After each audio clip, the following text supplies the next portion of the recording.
बिस्मिल्लाहिर्रहमानिर्रहीम। एक न्यूमेरिकल हैं चैप्टर 7 फिजिक्स क्लास 11 के।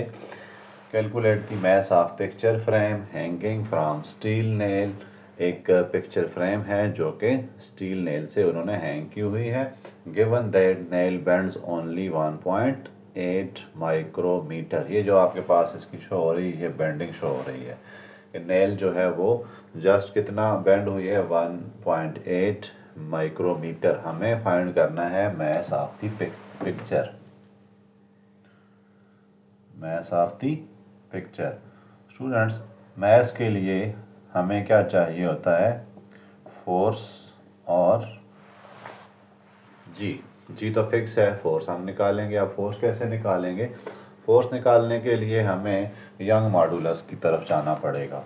डेटा तो मैं चलें लिख देता हूँ यहाँ पर उन्होंने यंग मॉडुलस हमें दिया हुआ है स्टील का YS, जो कि फिक्स होता है। ये आपको गिवन होता है पेपर्स में भी, 20 × 10⁻10 पास्कल।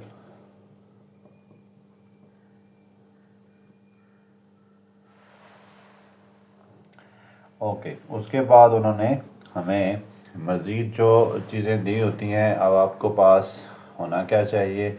यंग मॉडुलस किसके इक्वल होता है? यंग मॉडुलस होता है stress divided by strain.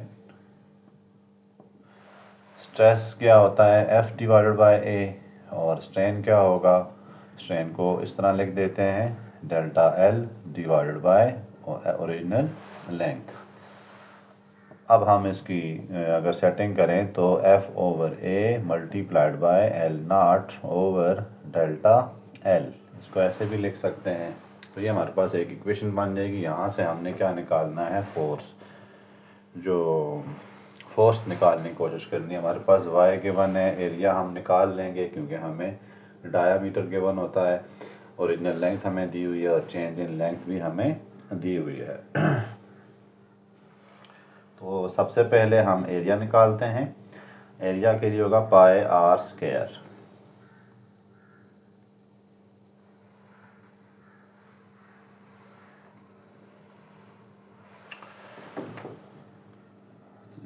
Equation की पहले सेटिंग करें। y के साथ आ जाएगा A इंटू डेल्टा L और divided by L0 is equal to क्या आ जाएगा? F।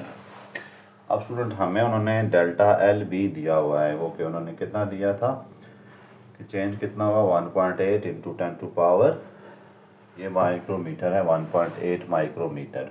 ये भी हमें उन्होंने दिया हुआ है। इसी तरह अगर आप देखें तो आपको डायामीटर भी दिया हुआ है 1.5 मिलीमीटर। इसको हम हाफ करके क्या निकाल लेंगे? ये हमें डायामीटर गिवन है, ठीक है। 1.5 इंटू 10⁻³ मीटर में कन्वर्ट कर दिया है मैंने। इससे रेडियस निकाल लेंगे, 1.5 डिवाइड बाय 2 इंटू 10⁻³ फिर एरिया आ जाएगा। एरिया किसके इक्वल होता है? πr² के, वो मैं यहीं पे लिख दूंगा। ओके, आगे देखते हैं। डेल्टा L हमारे पास कितनी है जो उन्होंने दी हुई थी? चेंज इन लेंथ कितनी आई? 1.8 माइक्रोमीटर। 1.8 इंटू 10⁻⁻6, ये माइक्रोमीटर है ना, तो इसको हम मीटर में ले जाते हैं। ये हमारे पास चेंज इन लेंथ है। उसके बाद जो यहाँ पर दरम्यान में उसकी हुई थी L0 थी ओरिजिनल, वो कितनी आई है हमारे पास? 5 मिलीमीटर है। तो इसको मैं मीटर में लिख देता हूँ, 10⁻⁻3। आगे हम लिख देंगे πr², क्योंकि एरिया भी तो हमें चाहिए। और उसके बाद हमारे पास यंग मॉडुलस भी है। यंग मॉडुलस कितना है? 80 इंटू 10⁻20 पास्कल।